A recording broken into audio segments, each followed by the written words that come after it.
بسم اللہ الرحمن الرحیم۔ محترم ناظرین، آج کی اس ویڈیو میں آپ کو یہ بتانے والا ہوں کہ وہ 3 دعائیں کون سی ہیں جن کے کرنے کے بارے میں اللہ کے نبی سرور کائنات صلی اللہ تعالی علیہ وسلم نے تاکید فرمائی۔ ناظرین، یہ دعائیں اللہ تبارک و تعالی کی بارگاہ میں کثرت سے مانگا کرو۔ بہت سے لوگ ان 3 دعاؤں کی اہمیت سے ناواقف ہیں اور انہیں نہیں مانتے۔ آج میں وہ 3 دعائیں آپ کے گوش گزار کرنے والا ہوں جو میرے آقا کریم صلی اللہ علیہ وسلم نے ارشاد فرمائی ہیں۔ تو اگر تم یہ دعائیں اللہ سے مانگ لو گے تو پھر تمہیں کسی اور دعا کی حاجت اور ضرورت ہی نہیں رہے گی۔ جی ہاں میرے بھائیوں اور میری پیاری ماؤں اور بہنوں، آپ یہ 3 دعائیں ضرور مانگا کریں۔ خاص طور پر یہ تہجد کے وقت کی بہترین دعائیں ہیں۔ میں آپ کو یہ بات بتاتا ہوا چلوں کہ اگر 3 دعائیں تہجد کے وقت مانگی جائیں تو اللہ رب العالمین انہیں شرف قبولیت عطا فرماتا ہے۔ اس کے علاوہ آپ جب بھی نماز کے بعد یا کسی بھی وقت دعا کریں، ان 3 دعاؤں کو جو میں بتانے والا ہوں ضرور شامل دعا کریں۔ انشاءاللہ پھر آپ کو کوئی دوسری دعا مانگنے کی ضرورت نہیں پڑے گی۔ کہ میری آپ سے دلی گزارش ہے کہ ویڈیو کے اختتام تک جڑے رہیں، اسے مکمل واچ کریں، پورے بیان کو دیکھیں، اور اگر ویڈیو اچھی لگے تو اسے زیادہ سے زیادہ شیئر بھی کریں، اور اگر آپ ہمارے چینل پر نئے ہیں تو اسے ضرور سبسکرائب کریں۔ تو ناظرین کرام، اب آپ کو یہ معلوم ہونا چاہیے کہ دعا کی حقیقت کیا ہے۔ اللہ کے نبی سرور کائنات صلی اللہ تعالیٰ علیہ وسلم کا فرمان ہے کہ دعا عبادت کا مغز ہے۔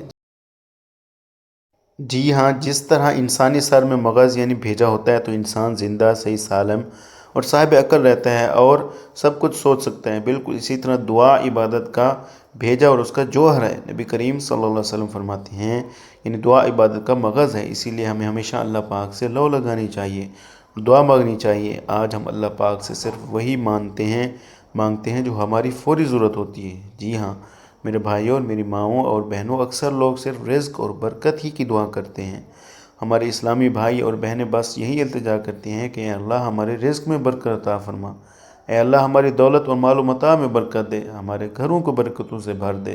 یہ وہ دعائیں ہیں جو عموماً مانگی جاتی ہیں۔ میرے بھائیوں اور میری پیاری بہنوں، میں آپ کو یہ دعائیں مانگنے سے منع نہیں کرتا، آپ ضرور اللہ تبارک و تعالیٰ سے مانگیں اور خوب مانگیں، کیونکہ میرا رب بہت کریم اور بڑا ہے۔ آپ جتنا مانگو گے اللہ رب العالمین اتنا ہی عطا کرے گا۔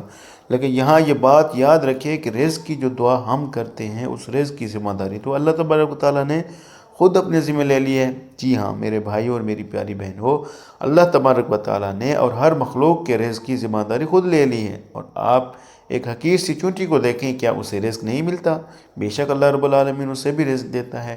اللہ رب العالمین ہاتھی جیسے عظیم جساں جانور کو بھی رزق اور فراہم کرتا ہے، اس کی خوراک بھی زیادہ ہے، لیکن اللہ تبارک و تعالیٰ اسے بھی نواز رہا ہے۔ اسی طرح انسان کو بھی اللہ ہی رزق دیتا ہے، رزق کی یہ ذمہ داری اللہ تبارک و تعالیٰ نے خود لی ہے۔ اس لیے یاد رکھیے کہ اگر کوئی چیز ہمارے نصیب میں لکھ دی گئی ہے تو وہ پہاڑ کے نیچے بھی ہوگی تو ہم تک پہنچ کر رہے گی، اور اگر وہ ہمارے مقدر میں نہیں ہے تو زبان تک آ کر بھی حلق سے نہیں اتر سکتی، کیونکہ وہ ہمارے نصیب میں نہیں ہے۔ تو جب اللہ تبارک و تعالیٰ نے رزق کی ذمہ داری خود لے رکھی ہے تو آج ہم صرف اسی کے پیچھے کیوں بھاگتے ہیں اور اسی کے لیے کیوں پریشان رہتے ہیں؟ یاد رکھیے اللہ رب العالمین نے جنت کی ذمہ داری نہیں لی ہے۔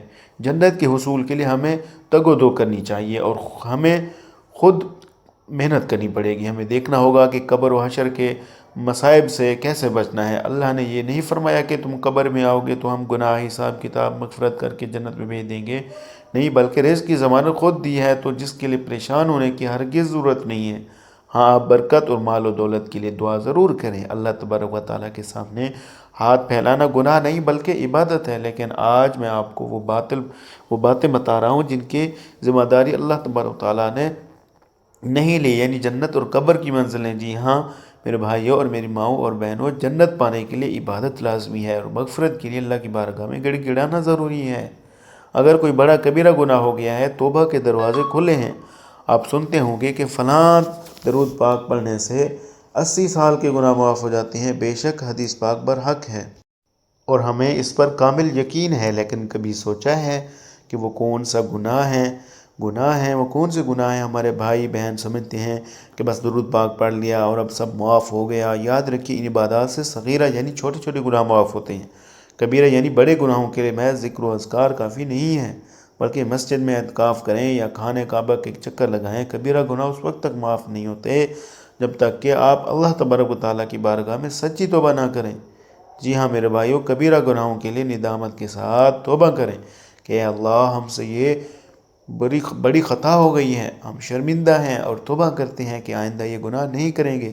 تب اللہ تبارک و تعالیٰ آپ کی توبہ قبول کر کے کبیرہ گناہوں سے معاف فرما دیں گے۔ یاد رکھیے، نماز، روزہ اور دیگر عبادات سے صغیرہ گناہوں کا کفارہ بنتی ہیں۔ اب آئیے ان 3 دعاؤں کی طرف جو آپ نے تہجد کی کسی بھی وقت مانگنی ہے۔ ان میں پہلی دعا جو اللہ تبارک و تعالیٰ کے نبی اور ہمارے ہادی جناب احمد مجتبیٰ محمد مصطفیٰ صلی اللہ علیہ وسلم نے اپنے چچا حضرت عباس رضی اللہ تعالیٰ کو سکھائی۔ حضرت عباس رضی اللہ تعالیٰ روایت کرتے ہیں کہ میں نے عرض کیا، یا رسول اللہ صلی اللہ علیہ وسلم، میں اللہ سے کیا مانگوں؟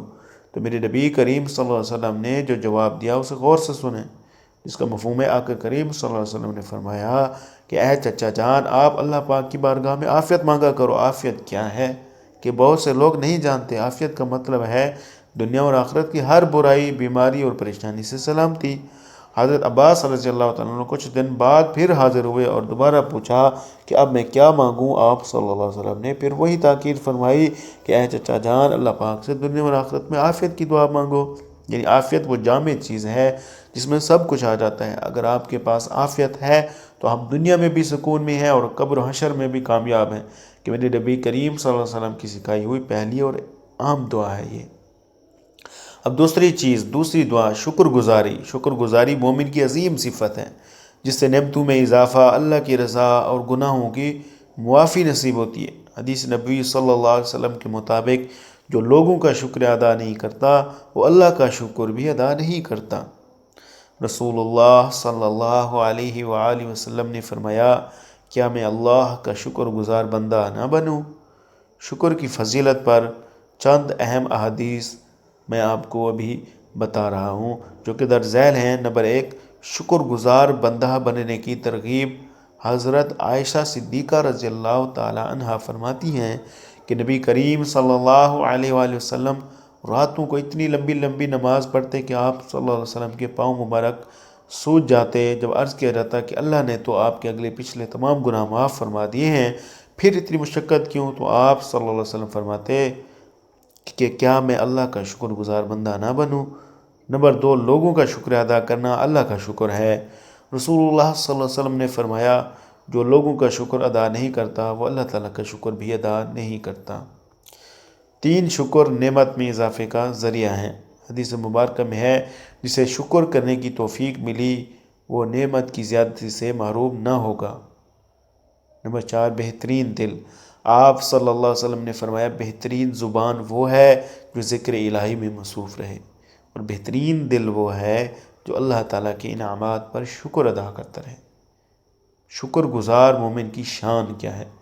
فرمایا، مومن کا عجب حال ہے، اس کا ثواب کہیں نہیں گیا۔